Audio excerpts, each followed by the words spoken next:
Pernyataan pasukan polisi tersebut diketik, kemudian disebarluaskan, ditempel di tepi jalan besar.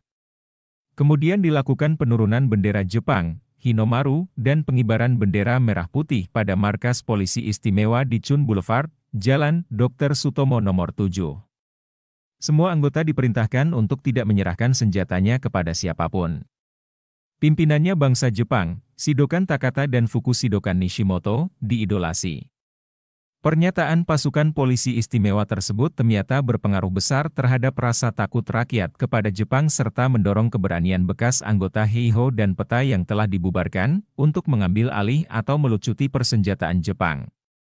Pada tanggal 23 Agustus 1945, Komandan Polisi Istimewa Muhammad Yasin menerima pernyataan dari pemuda-pemuda di Noyo yang mendukung tindakan yang telah diambilnya di Jakarta pada tanggal 18 Agustus 1945 sehari sesudah proklamasi kemerdekaan Indonesia, Panitia Persiapan Kemerdekaan Indonesia, PPKI, yang dibentuk tanggal 7 Agustus 1945, dalam sidangnya memutuskan, 1.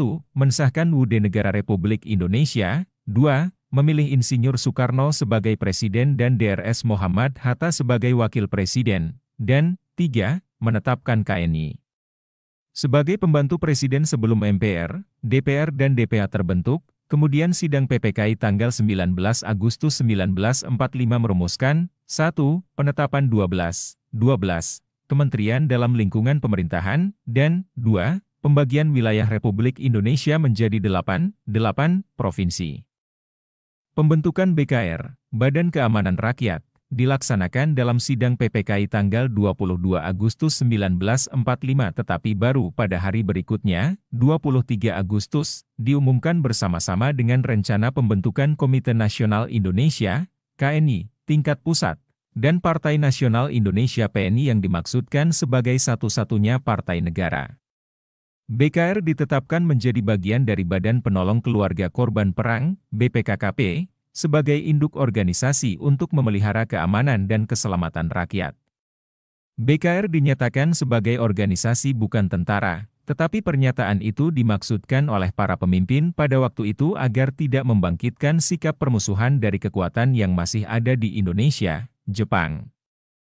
Di dalamnya terhimpun bekas anggota PETA, Heiho, Keisatsutai, Polisi, Seinendan dan Keibodan. Dalam maklumat pemerintah tanggal 31 Agustus 1945 ditetapkan Pekik Perjuangan I Merdeka sebagai salam nasional, berlaku sejak 1 September 1945, caranya dengan mengangkat tangan setinggi bahu, telapak tangan menghadap ke muka, bersamaan dengan itu memekikan I Merdeka, Pekik Merdeka menggema di mana-mana. Juga semboyan I sekali merdeka tetap merdeka. Merdeka atau mati, dan lainnya menjadi ucapan umum para pemuda dan pejuang yang menunjukkan tekad untuk mempertahankan kemerdekaan, jika perlu nyawa sebagai taruhannya 29, seperti telah diutarakan, dengan sikap Wakil Residen Surabaya Sudirman dan Komandan Pasukan Polisi Istimewa Muhammad Yasin. Maka sebenarnya langkah-langkah pengambil alihan kekuasaan pemerintahan di Surabaya telah dimulai sejak didengarnya proklamasi secara pasti tanggal 20 Agustus 1945, meskipun pada umumnya para pemimpin bangsa Indonesia waktu itu masih menunggu dan belum berani bertindak. Namun, setelah 3 hari kemudian terdengar perintah untuk membentuk KNI dan BKR. Maka pada tanggal 23 Agustus 1945 perintah itu segera dilaksanakan di Surabaya. Rapat-rapat pengambil alihan kekuasaan pemerintah pada akhir Agustus dan awal September diadakan di Embong Sawo dipimpin oleh Suyono, dihadiri oleh Dul Arnowo, Bambang Suparto, Johan Syahruza, Suyono, Jemblung, dan Pamuji. Bahkan rencananya diadakan penculikan terhadap pejabat yang meragukan rencana pengambil alihan kekuasaan pemerintahan tersebut. Polisi istimewa, kekuatan bersenjata yang real adalah polisi. Polisi Surabaya pada tanggal 21 Agustus 1945, 4 hari sesudah proklamasi kemerdekaan, tanpa ragu-ragu menyatakan bahwa mereka adalah polisi Republik Indonesia. Bahkan, pada tanggal 23 Agustus 1945, mereka berhasil membongkar senjata-senjata yang disimpan di gudang Tokubetsu Keisatsutai, polisi istimewa zaman Jepang. Di Surabaya pada masa pendudukan Jepang ada 2 kesatuan polisi istimewa yang diberi nama Tokubetsu Keisatsutai.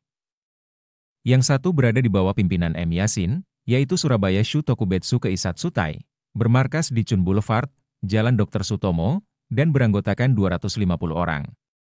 Pasukan ini mendapat latihan ketentaraan ringan dan berat dari pihak Jepang dan diberi peralatan dengan senjata ringan dan berat, serta dengan berkendaraan berlapis baja. Tokubetsu Keisat Sutai dipersiapkan untuk mengamankan kekacauan-kekacauan berat. Markasnya juga sering dipergunakan untuk latihan seinen dan keibodan. 1.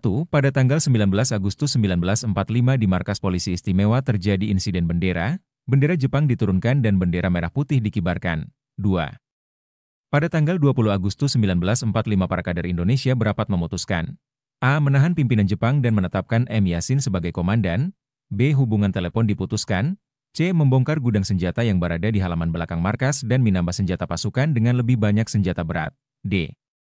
Memproklamasikan Polisi Istimewa sebagai Polisi Republik Indonesia pada tanggal 21 Agustus 1945. Poster-poster proklamasi dipersiapkan.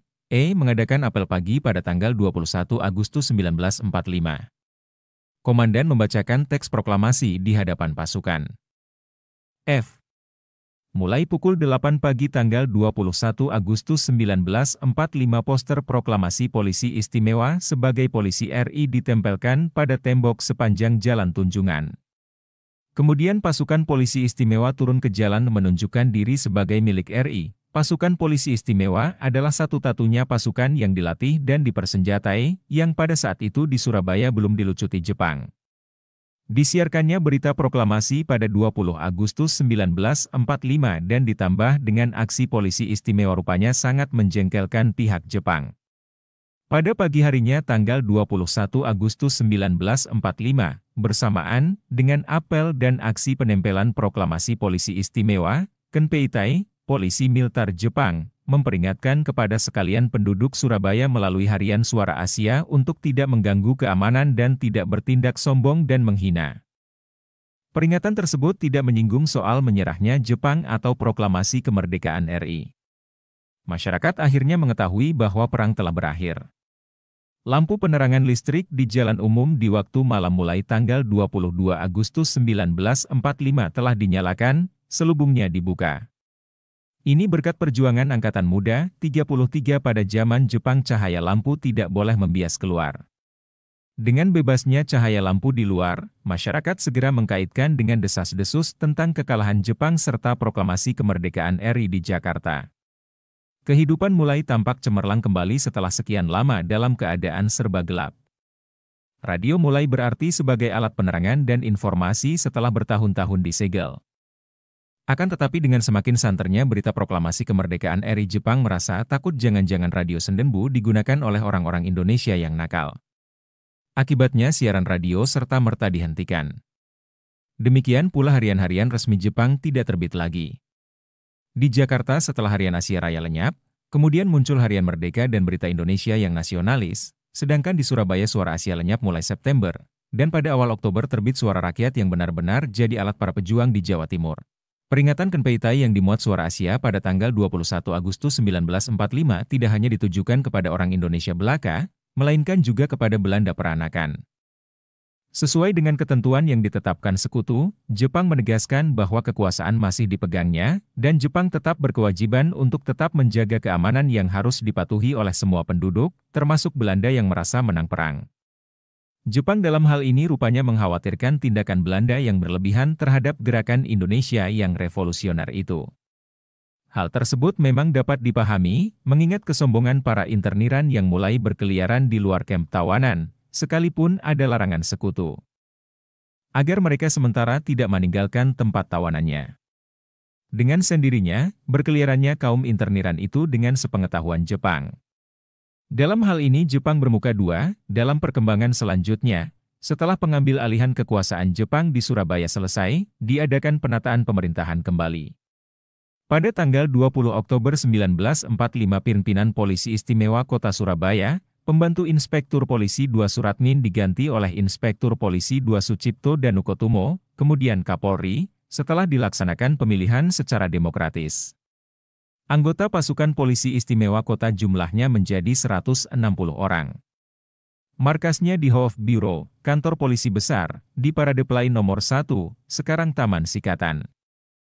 Pasukan Polisi Istimewa mempunyai status yang pasti dan diakui oleh sekutu sebagai pemegang kendali keamanan yang sah, berbeda dengan badan-badan perjuangan lainnya seperti BKR, PRI, dan Hizbullah.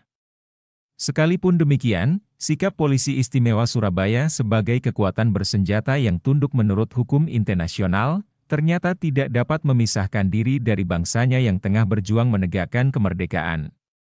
Sikapnya sebagai patriot yang memiliki rasa kesetiakawanan, senasib dan sepenanggungan dengan bangsanya ditunjukkan secara konsisten dan konsekuen.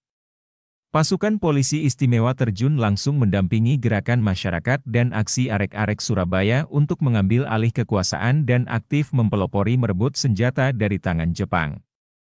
Dengan rasa gotong royong segenap para pejuang menjadi pendukung kekuatan rakyat dan aparat yang efektif dari pemerintah RI yang baru berdiri. Proklamasi yang dicetuskan Polisi Surabaya di bawah M. Yasin bertujuan untuk meyakinkan rakyat bahwa kewajiban polisi adalah menjunjung tinggi dan mempertahankan kedaulatan serta kehormatan negara RI. Sebagai aparat pemerintah, polisi bersedia bekerja dengan pihak Jepang atau dengan sekutu untuk menjamin ketentraman dan keamanan umum. Ini merupakan kewajiban polisi sebagai pegawai negeri. Naskah proklamasi sebagai polisi RI itu kemudian diperbanyak, disebarluaskan ke seluruh pelosok kota dan dikirimkan ke segenap instansi pemerintah tanpa menghiraukan ancaman Jepang. M. Yasin sebagai Kepala Polisi Istimewa Karesidenan terus-menerus melakukan konsolidasi bersama-sama pemimpin-pemimpin masyarakat dan kalangan kepolisian untuk menjelaskan tujuan proklamasi. Sebaliknya pihak Jepang dan sekutu menganggap Polisi Istimewa Surabaya sebagai suatu dogged-out factor atau sebagai polisi yang tidak dapat dipercaya untuk melindungi kepentingan mereka yang akan menerima penyerahan Indonesia dari tangan Jepang karena segala sikap dan tindakannya selalu memihak RI. Apalagi sikap itu ditegaskan oleh M. Yasin dalam pidato radio yang memerintahkan agar segenap polisi Surabaya dimiliterisasikan dan wajib mengambil bagian dalam perjuangan. Sumber buku Sejarah Berita Proklamasi Kemerdekaan Indonesia. Penerbit Direktorat Sejarah dan Nilai Budaya Direktorat Jenderal Kebudayaan Kementerian Pendidikan dan Kebudayaan 2015.